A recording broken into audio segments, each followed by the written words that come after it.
rectal, submucosal, supralevator, and intersphincteric.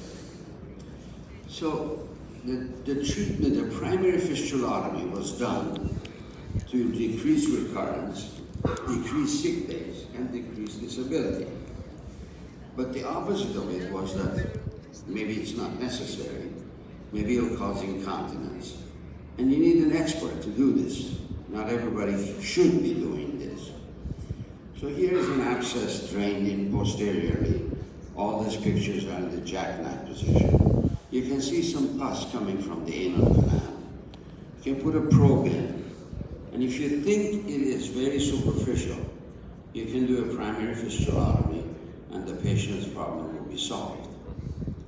If the patient has a horseshoe abscess, you can do the primary fistulotomy midline and just open the side arms. We do not want to make a T-shaped incision like people in St. Mark's taught us.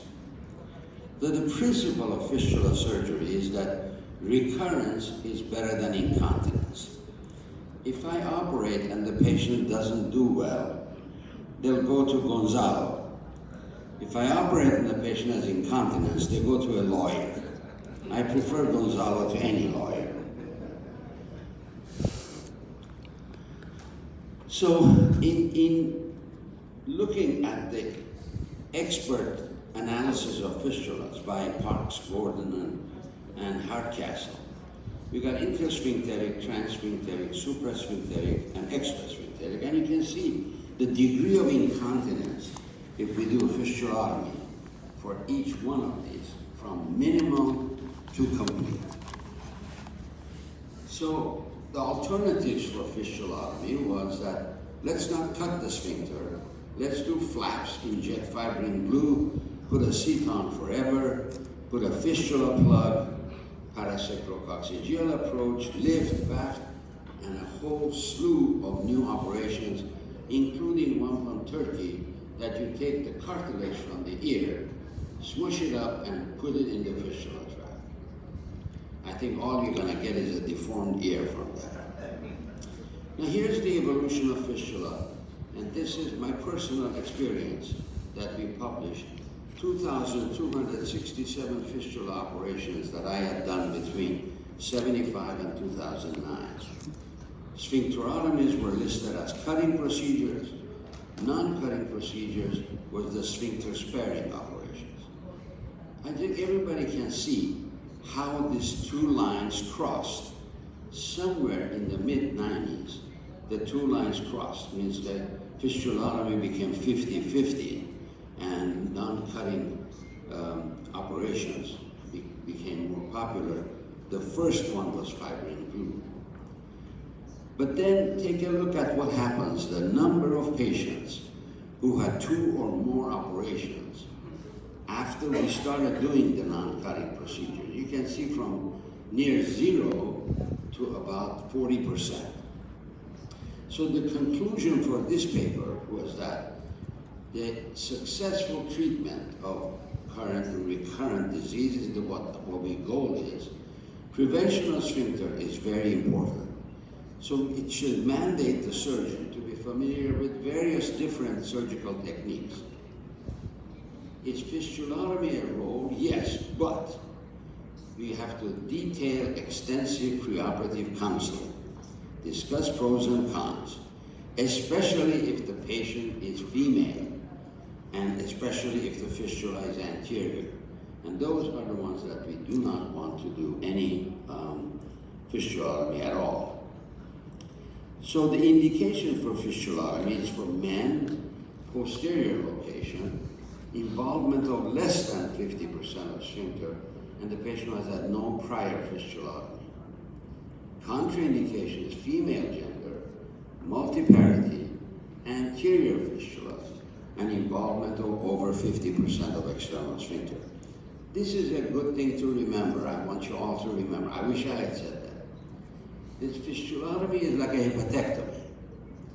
It matters less how much you cut. It matters more how much you leave behind. It's a very, very wise statement by Professor Robin Phillips of St. Mark's Hospital. And I teach my residents, and I've always practiced this. How much are we leaving behind?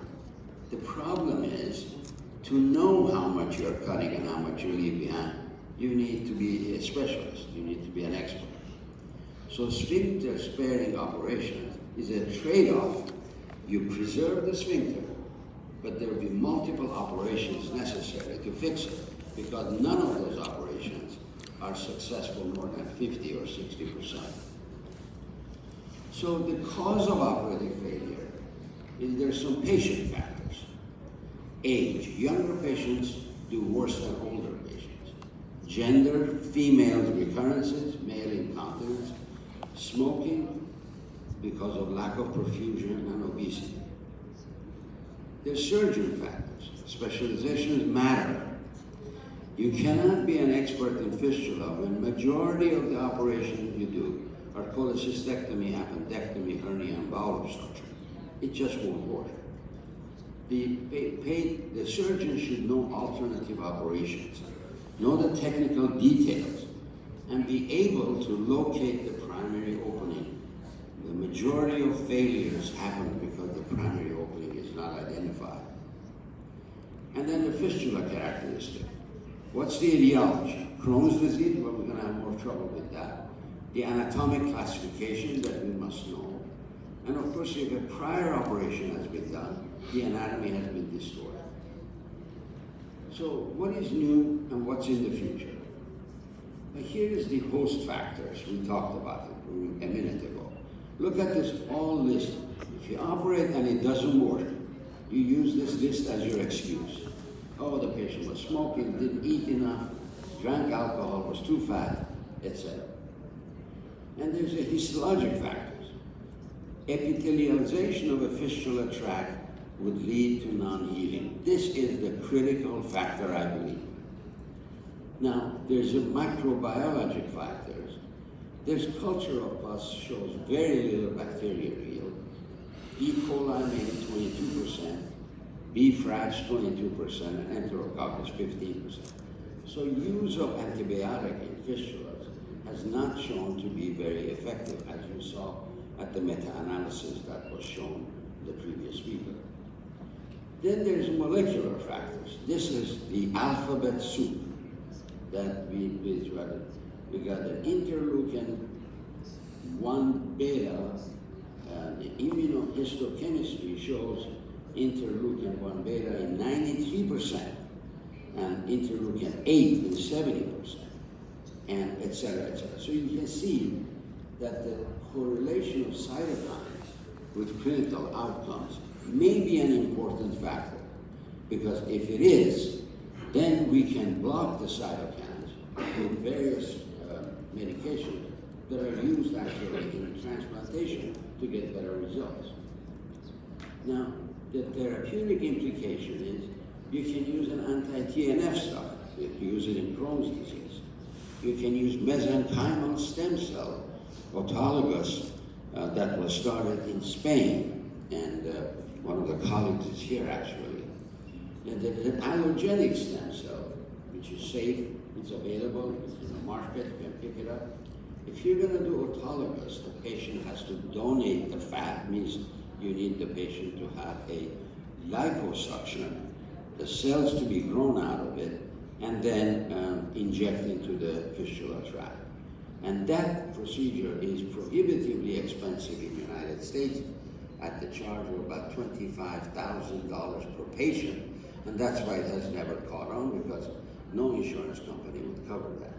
They will cover you to have a Humira every 2 weeks at the cost of $40,000 a year. That's the common sense of the American insurance system. But the mode of action of these things are not known. We don't know why mesenchymal stem cells work. Maybe they inhibit the T-cell lymphocytes that predominates in the fistula. So here's a non-healing fistula in the center, and it can go around, and those are the factors that I showed you. The host at the top, the microbiology on the right side, the immune system at the bottom, and the tissue factors on the right. And I just wrote to the at the bottom the reference, if you like. It's published in colorectal disease in 2017. I will end my talk by showing you the Hall of Mirrors at Versailles. And many of you have been to Paris, have visited Versailles, and you've seen this. And the reason for that was that for the first time, a surgeon was allowed to wear a white coat by the decree of Louis XV in 1715. And the French Academy of Surgery started, and anatomy and surgery was began to be taught in medical school. Now the reason for that was that the Sun King was operated on by André Felix in 1696, and the king paid him $26 million in change and a lot of profit. And today Medicare pays us $200.37 to operate on the inofficial. And if the situation goes the way it is, Trump or no Trump, pretty soon we will pay our patients for the pleasure of operating. Thank you very much.